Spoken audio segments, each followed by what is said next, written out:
আমরা তো মানে গ্যাং বেরিয়েছিলাম ঘুরতে। আমরা বালেশ্বর জেলায় ওই পঞ্চলিঙ্গেশ্বর বাবার ধামে আজকে এসেছিলাম। গাড়ি চালিয়ে যখন আমরা আসছিলাম তোমাদেরকে দেখলাম যে অ্যাকচুয়ালি হেঁটে হেঁটে তোমরা অনেক দূর যাচ্ছ। অ্যাকচুয়ালি মানে কেন মানে এই হঠাৎ করে এইরকম ধরনের মানে তোমাদের কিসের উদ্দেশ্যে মানে যাত্রা? অরণ্য, প্রথমে তো অরণ্য বাঁচানো। আচ্ছা আচ্ছা। প্রথমে তারপরে জল বেশি পরিমাণ অপচয় হয়। আচ্ছা। আর সবথেকে মেন পয়েন্ট হলো সনাতন ধর্ম একত্রিত থাকা। আচ্ছা এটাই, আর কিছু।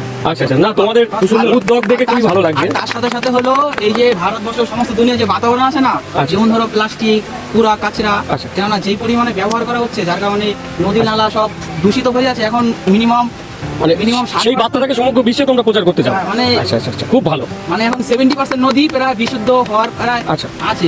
যমুনা আমার সর্বপ্রথম হয়ে যাচ্ছে। যমুনা মানা হলো বাজে বছর যমুনা, সেটা যাতে ঠিক হয় এটাই। না অবশ্যই অবশ্যই অবশ্যই করবে।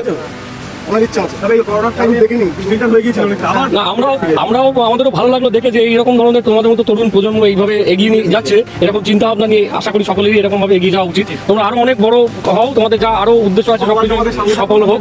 হ্যাঁ, এবং তোমাদের সাথে দেখা হয় মানে আমরা নিজেদেরকে হিসাব মতো ধন্য মনে করছি। তোমাদের সাহায্য নেই, সবার সাহায্য নেই আমাদের যাওয়ার যাত্রা। আচ্ছা ঠিক আছে, আবার দেখা হবে।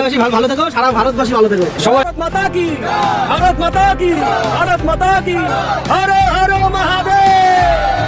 জয় শিব শম্ভু, জয় শিব শম্ভু।